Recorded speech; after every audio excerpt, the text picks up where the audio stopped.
What's up, Grinches? Oh my God, how are you guys doing? What's up, what's up, what's up? Happy Fired Up Monday. And as always, even at 9 o'clock in the evening, I am a little fired up. My day has had a really slow start because I wasn't feeling well this morning. But while I wasn't feeling well, I got this message and I want to share it with you guys tonight. So this is going to be like nothing I've ever done before, first and foremost. I'm going to passionately teach something. And I say passionately teach. Some people say preach, but I'm not qualified to be a preacher. I'm not a pastor. Hey, Sarah, what's up? I'm not a pastor or any of those things. So I am going to passionately teach on something. And I really want to dig deep into this because so often we see where somebody is at in their life and we don't understand where somebody has come from. And I got some notes on here. To try to help keep me on point because y'all know I will get to chatting it up and forget what the heck it is I was talking about. So do me a favor, as you're hopping on, please feel free to drop hello in the comments below. Y'all, this is going to be a message of truth, a message of hope, a message of understanding. So if you know anybody in your life that may be struggling right now, that's maybe trying to overcome, maybe they're down in the valley, maybe they are struggling really, really bad and they see no way out of it, feel free to click that share button in the bottom left-hand corner, if you will. Hey, Haley, what is up, my gorgeous friend? How is Macy doing? Go ahead and share this with somebody because I think a lot of people need to hear this. Recently, it was brought to my attention. There's a couple of things here. Okay. So recently it was brought to my attention, that it's like scary to talk to me because I'm so positive and have so much faith that I couldn't possibly understand being broken. I'm so glad she's doing better. I'm so glad. Hey, Jamie, what's up? And you know, that really got me to thinking. And I was like, what? Like, why not? But sometimes people see what you put on social media and your life may look perfect. It may look like you don't struggle. It may look like you never argue with your spouse. It may look like your children are fantastic and excelling and they never do anything wrong. And it may look like a lot of things. But what people don't understand is what's behind all of that, where it all started. And so I'm going to take y'all back. And if I have y'all's permission, go ahead and put permission in the comments below. If I have y'all's permission to be humble, open, and honest, like Pastor Todd says, I'm going to be really freaking open with you guys about 15-ish years ago and how I've gotten to the place I am now and how that relates to you, because it hasn't always been easy. I am not always positive. It is not, I don't just wake up like, oh, life is easy and great and all these other things. And no. And I really want you to understand that behind everybody posting 6-figure checks and, you know, all of these things and, you know, looking at Christmas lights with their family and putting up the tree and all of that stuff, there was a struggle. Go ahead and put in the comments below if you know what struggling is like. Have you ever dealt with a struggle before? Are you currently dealing with a struggle right now? Thank you so much, BJ, for that permission. I appreciate that. If you are currently struggling right now, I really want you to just put struggle in the comments below because by the time we hop off of here, I'm going to say a little prayer for you. And I really want y'all to understand something. So often, I told y'all I had notes so I didn't get off track. I've already gotten off track. My name is Erika-Michelle Best, your mentor at Ignition Switch, igniting you to be the best you. And like I said, I'm going to do something I've never done before. I'm going to passionately teach something because I'm no pastor. So I'm just going to passionately share something with you guys. And I want you to really kind of understand this. Would you agree, first and foremost, would you agree that it's not always what it looks like? Okay, can you agree to that? Or let me rephrase. Would you agree that what we see on social media is not the full picture? What you see on Instagram or Facebook or Twitter or whatever, and this goes for anybody. This goes for even celebrities whose lives seem like they're so amazing because they've got all the money in the world. They couldn't possibly have problems, right? This is where I want to kind of get into the real deal Holyfield. You know, I say a lot of times that my life kind of started after Nala. I don't talk a whole lot about my life before Nala, and there's a reason. I say it a lot that Nala saved my life, and I've really never shared why that is the case. Y'all may not know. Now, a few people do. People who knew me in my 20s and things like that know, like, what I've been through, okay? But y'all don't know. Y'all have no idea. Y'all have no idea what it was like going through, sitting in my kid's room, begging God to save her life. It was hard. And it was really hard the days where they kept saying, there's no way this kid is going to survive. It wasn't easy. It was not easy at all. I was not always positive. I cried and I cried and I cried. Oh, I cried. There were so many times where I just knew God was going to save my kid. And there were also times where I wasn't sure if he was going to save my kid. I wasn't sure of what her purpose was, okay? I was not sure. And it was probably one of the most difficult things I've gone through. So when y'all see me and it seems like I'm always positive and always happy and all that, is because I have been through probably the deepest valley anybody as a parent could go through, when your kid's life is hanging in the balance and you can't do anything about it except pray. There was nothing else I could do. I could go to the appointments. I could get my checkups. I could try to eat right. I could do all of those things, but there was nothing I could do as a parent to guarantee her existence. Hey, Amanda, what's up? Okay? I've been through that valley, and y'all, once you go through something like that and you come out on the other side, it is difficult to go back to a place of negativity because you've already seen the miracle happen. But I'm talking to the people who have not seen their miracle, or like my friend Christy on here, who just dealt with the worst thing a parent could, and that's losing a child. I don't know what it's like, but I know what it's like to fight for the life of one. And I could only imagine losing one is probably 1,000 times worse than that. So I'm talking to the person who's back there where I was. What you guys don't understand when you see, hey, Wendy, what's up? When you see me and I am shouting from the rooftops that you can control and predict and speak out and claim and declare what you want in your life, you can, because I've done it. I've done it. You are talking to a woman who has done possibly everything wrong you could possibly imagine. I made it through my case of a gun charge when I took a gun into a bar and was arrested. Okay, I made it through that. God gave me a glimpse of what life was going to be like if I didn't slow down. Okay, y'all don't know that part about me, but I'm here to share it with you today, because too often on social media, we forget to show people how you get through to the other side. We forget to share with them when you were in your deepest struggle, and I want to share that with you guys today. You are talking to a woman who had to deal with a spouse who lost his faith. And I wasn't sure what that meant for me being married to that person and realizing, like, I can't do this. I know without a shadow of a doubt his existence. How do I coexist with somebody who's just not sure? So all of these times when I'm sharing with y'all the motivation and the positivity, and it's not because my life has been perfect, and I want to share something with you. And believe me, I am in no way, I'm not a religious person. I'm a Christian, okay? I don't feel like you're going to hell if you wear pants as a woman, or if you wear short sleeves as a man, or I'm not a religious person by any means. I am a Christian. I believe in Lord our God. I believe Jesus died and is our Savior, and I believe that we can all be saved, and God wants more for us than our worst struggle.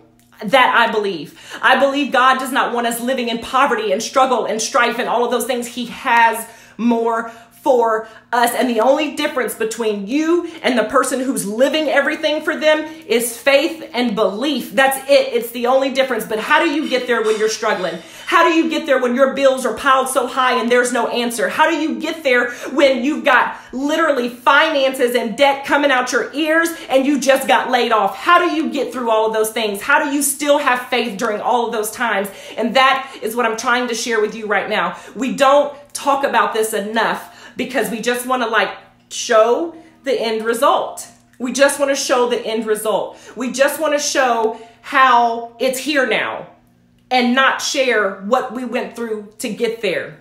I was raised by a single mom who lived paycheck to paycheck. who did everything she could to make sure I had everything I needed and to not become a statistic, which would have been back then to end up in the ghetto and, 4 or 5 children before I was, out of high school and all of those things. Okay. She fought like hell for my future. And I fight like hell for mine, and I know you do too. But how do you see the end when you're in that struggle? And the only thing I can tell you, whether you believe in God or not, it's okay, baby, because God still believes in you. And even if you are still not sure, I would love to encourage at least one person on here tonight, just one, to pick up a Bible and say, God, reveal something to me, and he will. Okay, just one person. If I can just reach one person, my sole mission of this live is done. My life was not always easy. It has been hard. It has been hell. It has been good. It has been great. It has been all of the things. But when you go through something that is what you consider the depths of hell for yourself, and you literally, it almost seems like magic, but you miraculously survived that. And I know you've already survived it because you're still here. Y'all, I have said this for years. You've already survived your worst day.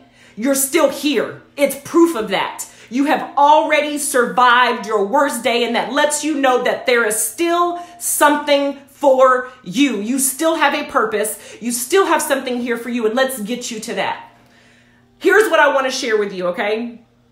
I begged God for my kid's life. My daughter was born with a rare bone condition, right? And people are like, well, but he didn't heal her. I'm not the person you want to go there with, okay? Because he did. God will use you right where you're at. And if you are a Christian person and you need scripture to back that up, Moses had a stutter, and he used Moses to go deliver a speech for him to release his people. Right? Nala is where she's at. God didn't make her have whatever this condition is, okay? God will use her right where she's at. Because when life is perfect, if life was perfect for all of us, and then we're out there trying to share his message of hope and love and mercy, where then is the hope for those people where life isn't perfect for them? Where is the hope for those people who are living in not so perfect health, or who are suffering from things where there is no cure, or suffering from things where maybe there is no cure, but they feel like life is over for them anyway? I don't know what God's purpose is for Nala. All I know is that where she's at, he is going to use it for his glory and to prove his love and mercy. Okay, I know without a shadow of a doubt. And he needs her to be right where she's at to make that happen. Because if you can look at that little girl in a wheelchair, has broken, I don't know how many bones in her entire life, probably more than how many bones we have. We have 206 bones. Okay, multiple surgeries, in a wheelchair. And if you can look at her and in any way, shape, or form see some type of inspiration, motivation, positivity, anything, whatever it is you're dealing with right now, it's going to help you come out of that. It's going to help people come out of that. It's going to help another mom whose child she's not sure is going to make it because of some other type of condition. And she can see Nala's story and know that there is hope for her child. That is what that is going to do. And it's the same thing with all of us. It may not be something that extreme. It may be something a little more mild. It may not be something life-threatening. It may be something that's a little more, what the average person deals with, whether it's bills or a job or, something like that. Whatever your struggle is, though, this is what I can promise you, no matter what, you can come out on the other side.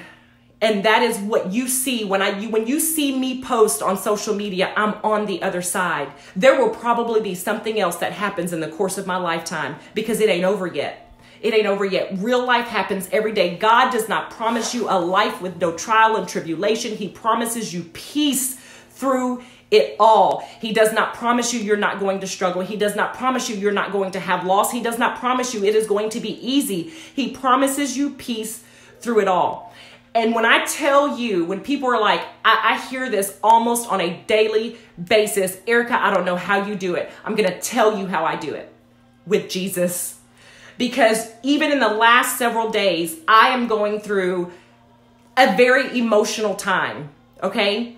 I'm dealing with circumstances that are out of my control. I'm missing things. And I know I'm vague booking right now, and I'm so sorry, but some of the things I'm dealing with is attached to somebody else's story, and it's not my place to share their story. And the only thing that pulls me out of it, because it's not my husband, it's not my mom, it's not my best friend, it's not any of those things. It's reading the Bible, and I close everything off. I literally shut everything else out. If you call me on the phone and it's nothing but negative talk, I will let you go.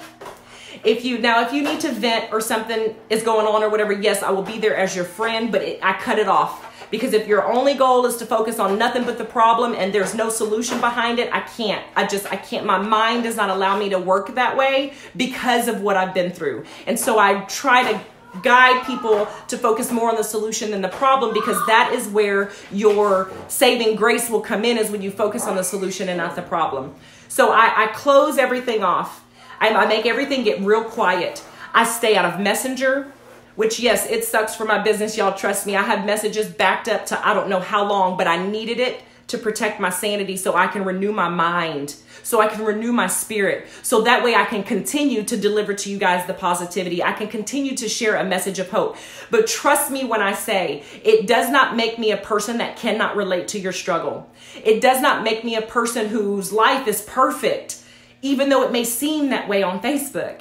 It does not make me this person that just doesn't get it, because I do. I get it more than you know. I just don't focus on it a lot. So it makes it difficult for people to understand, well, she's not going to get it because all she does is she's just going to say, oh, everything will be fine. Well, yeah, because I know it's going to be fine, because you're still here.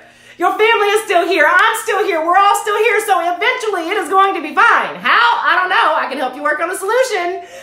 But it's going to be fine. And if you can get that deep down in your soul and understand that this will be a time for you where in a year from now, 6 months from now, 3 months from now, maybe even tomorrow, it will be a message of hope for somebody else.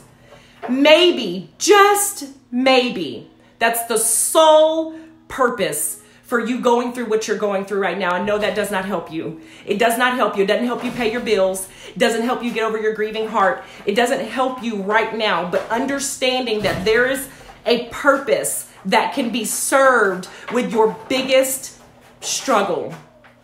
People now who may be a new friend, y'all, if you're a new friend, just drop new in the comments below. A lot of you guys are old friends, but if you're a new friend, just drop new in the comments below. A lot of new people will see me now and they're just like, well, of course she's fit. Like, she goes to the gym and blah, blah, blah. But nobody knows, or a lot of people don't know, or those new people don't know, when I was sitting on the couch at 240 pounds, bawling, just literally giving myself to this obesity. They don't understand the depression that I was in, struggling to connect with my husband and struggling to feel like I was just worthy of a person, to feel beautiful and to feel good inside, because I was too busy sitting on the couch eating my emotions and getting worse and worse and worse. That's the part y'all don't see. You'll just see the end result. And so a lot of times the end result can lie to you about the struggle somebody has been through, because it seems like it's all fine and perfect. It seems like everything is okay, but what you're missing is what they had to go through to get there. And I've been through a lot of life and a lot of hell. And I made a whole lot of mistakes. Y'all, if y'all had known me in my 20s, y'all, I say this all the time. If y'all had known me in my 20s, y'all have been like, who is this person? And let me tell you what's going to happen. Hey, Raquel, I'm so glad you are a new friend and I love you so much. What's going to happen as you transition through these things, okay? You're going to lose some people along the way. You're going to get some people that tell you, oh, you're different. You've changed. And you know what I can say is, thank God I changed. Because the Erica 20 years ago probably wouldn't be here today if it wasn't for that change. If it wasn't for going through those things, as hard and scary and trying as they were. it wouldn't have brought me to here. So I regret not one mistake. I regret not one thing. I am grateful and thankful to God every day He delivered our miracle. It is hard for me to lack faith in something that delivered a miracle. But for those people who didn't get their miracle, because it happens, for those people who didn't get their miracle, all I can tell you, and I can't relate much because I know I got mine. I know He saved my kid. But all I can tell you is dig down and connect with Jesus in a way that He revealed to you whatever it is you need to understand your place and your purpose in this life. Because my results in my life are not the whole picture. And this struggle in yours is not the end. That's the message that I have for you guys today. Hopefully, this in some way, shape, or form helps somebody understand that I am just a person just like you. The only difference is I'll go live every once in a while. And yes, it still terrifies me. And yes, it's scary. And holy cow, I do it anyway. Because I needed, y'all know me and y'all know my post. Because I don't paint this beautiful, gorgeous picture all the time. I show y'all the real deal, okay? Y'all know how crazy my kids are. Y'all know like how it all goes, right? And there's a reason I do that. It's so you can see that it's not always perfect. It's not what it looks like. It is hard, it is tough, and it is okay. You know, Nala's journey is not done. He saved her life, but there are still things we have to do daily to make sure her life is a thriving one. You know, between therapy appointments and surgeries and all of those things. So it's easy. I don't know if easy is the right word. It's possible to succumb to the victim mentality in it all. But I refuse. Because we are survivors. We are fighters. We are warriors.